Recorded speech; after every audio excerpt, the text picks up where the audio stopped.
Tous les jours dès 16h, Historiquement Vôtre vous raconte l'histoire sans se la raconter elle. Elle nous raconte des histoires sans en faire tout un cinéma. C'est Clémentine Portier-Kaltenbach. Et Clémentine, aujourd'hui, vous nous racontez un duel célèbre de l'histoire, tellement célèbre qu'il vient d'être adapté par Ridley Scott au cinéma, le dernier duel entre Jean de Carouge et Jacques Le Gris.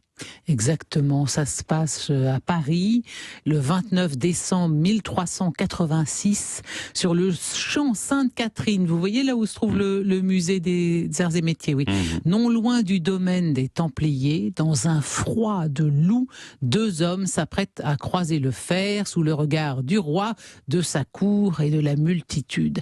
Et en fait, en France, il est évidemment pas rare de voir des chevaliers se prêter à des combats singuliers, bien sûr, mais le duel qui s'annonce n'est pas un affrontement comme les autres, il revêt une dimension extraordinaire et solennelle, car l'un des deux protagonistes, Jean de Carouge, que vous citiez à l'instant, en a appelé au Parlement pour obtenir le droit de provoquer un certain Jacques Le Gris en duel judiciaire.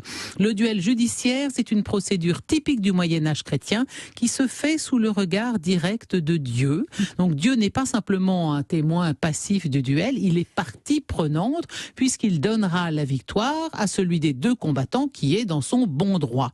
Et voyez-vous, le duel judiciaire, en faisant intervenir Dieu en direct dans les affaires humaines, incarne l'esprit même du Moyen-Âge. En fait, Philippe le Bel avait voulu supprimer cette pratique. Et puis finalement, elle a été restaurée avec quelques accommodements, mais ça, c'était très rare, d'autant que l'Église voyait ça d'un œil assez sourcilleux, parce qu'on l'a mêlé à ses affaires, ça ne lui plaisait guère. Le pape avait même fait interdire la présence de clercs dans les cortèges qui habituellement accompagnaient les duellistes. Et bon, évidemment, le duel judiciaire, sans avoir toute une clique de clercs qui accompagnaient ça bien solennellement avec force crucifix, ça avait moins de solennité et moins de mystère. Alors, qui sont ces deux hommes qui s'apprête à combattre? Il y a donc Jean de Carouge, il est l'offensé. C'est lui qui a demandé au Parlement de Paris d'autoriser le duel. C'est un chevalier connu pour sa vaillance. Dans sa jeunesse, il a combattu aux côtés de du Guesclin, c'est dire. Il est apparenté à Philippe le Bel. Et Jean de Carouge était devenu veuf de son épouse Jeanne de Tilly. Il s'est donc remarié à 30 ans à une femme connue pour sa grande beauté, Marguerite de Thibouville. Et aussitôt marié, Jean de Carouge repart servir le roi de France dans l'incessante guerre qu'il oppose aux Anglais. C'est avant tout, c'est un chevalier combattant. Il passe sa vie à aller combattre. Bon. En 1385, il revient d'une expédition en Écosse et il retrouve son épouse anéantie, en larmes. Elle lui apprend qu'elle a été violée par Jacques Le Gris. Jacques Le Gris, qui est un ami de longue date de Jean de Carouge, c'est presque un frère pour lui. Il lui a demandé de veiller sur sa femme en son absence. Chapeau, bonjour le bon ami. Eh bien, en son absence, il s'est présenté au château, a dîné avec Marguerite et sa suite, en tout bien, tout honneur, apparemment. Puis il l'a raccompagnée dans ses appartements, situés à l'étage du donjon. Et là, une fois dans la pièce, il a fermé la porte à clé et il a perpétré son crime. Il a violé Marguerite et qui, dans cet endroit du château, personne ne pouvait entendre ses cris et ses sanglots. Jean de Carouge revient, il croise son épouse sur parole, mais il n'y a aucun témoin direct. Donc sans témoin direct, la chose ne pourra se régler que par un jugement qui en appelle à Dieu lui-même. Et ça s'est mal engagé parce que Jacques Le Gris est le favori de Pierre d'Alençon, qui est aussi le seigneur de Jean de Carouge. Donc Pierre d'Alençon va affirmer que Jacques Le Gris était avec lui, chez lui, au moment où le viol a eu lieu. Donc quand votre propre seigneur se porte témoin pour votre adversaire, c'est quand même embêtant. Mais là-dessus survient une nouvelle importante, c'est que Marguerite est enceinte. Elle est enceinte alors que son mari était en Écosse, donc c'est quand même, ça plaide plutôt en faveur d'une Marguerite, disons la vérité. Donc, ou alors elle avait un amant, alors, et elle a voulu ou alors noyer c'est le poisson. Alors exactement, ou alors c'est son amant et qui lui plaisait et elle l'a accueilli dans son lit avec beaucoup de bonne volonté. Bon, enfin, en tout cas, au bout de quelques mois, le Parlement finit par décréter qu'un duel sous le jugement de Dieu en champ de bataille à outrance se fera donc à Paris. Le problème, c'est que Jacques Le Gris n'est pas chevalier. Or, dans un duel judiciaire, il faut que les deux soient chevaliers, donc on va l'adouber chevalier pour qu'il puisse participer au duel. Ensuite, il y a tout un rituel extraordinairement compliqué et élaboré.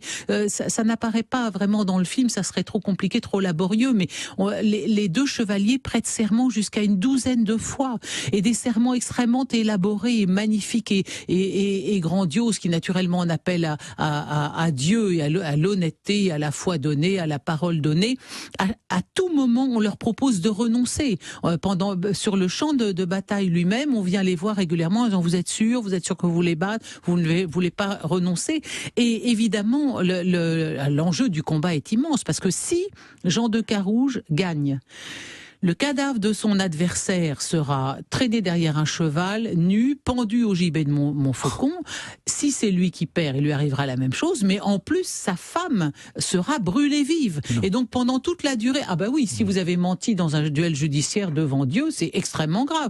Donc, pendant toute la durée du duel, Marguerite de Carouge a été enchaînée sur un échafaud sous lequel les fagots sont déjà prêts. Et donc, si son mari perd, elle est brûlée vive instantanément. C'est la fin des haricots, si j'ose dire. En tout cas, je ne vais évidemment pas vous dévoiler la fin, mais je vous encourage à aller voir ce film, parce que la reconstitution du Paris du Moyen-Âge sur fond de construction de Notre-Dame, mais c'est sublime. Il est allé tourner à la fois, je pense, dans le Périgord et le Languedoc, mais aussi en Écosse.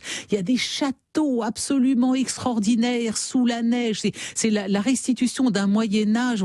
Vraiment, on est pétri de gratitude de pouvoir voir ça. Et puis les scènes de combat, vous savez, il y avait dans Braveheart, ça avait vraiment fait date parce qu'elles étaient extrêmement réalistes. Là, les scènes de combat sont incroyables aussi. Alors, Ridley Scott... Et puis c'est un sujet très actuel. Oui, il y a ça aussi, bien sûr. Alors il ça, le dit lui-même, c'est-à-dire sur le consentement des femmes, sur c'est tout à fait. Bien sûr, bien sûr. Et c'est aussi un moment de l'histoire où, évidemment, comme toute l'Europe est à feu et à sang, et la France est en guerre contre l'Angleterre et sort de la grande épidémie de peste en 1348. Eh bien, les hommes sont morts ou les hommes sont partis, donc les femmes sont appelées à prendre de nouvelles responsabilités. Et c'est exactement ce qu'on voit avec cette Marguerite de Carouge. C'est qu'en l'absence de son mari, elle prend un peu des initiatives dans son château. Je finirai en disant que ça se passe donc en 1386, ce duel judiciaire. Jeanne d'Arc naît en 1412. Donc c'est peu de temps après. Et c'est l'époque où apparaissent les femmes chevaliers, les chevalières ou chevaleresses. Magnifique film de Ridley Scott qui est un maître absolument incontournable en matière de films d'histoire. Magnifique film et magnifique chronique de Clémentine Portier-Keltenbach. Si vous voulez en connaître plus sur l'étrange pratique médiévale du duel, vous pouvez écouter le podcast de Clémentine au cœur de l'histoire sur votre appli audio et sur le site europe1.fr.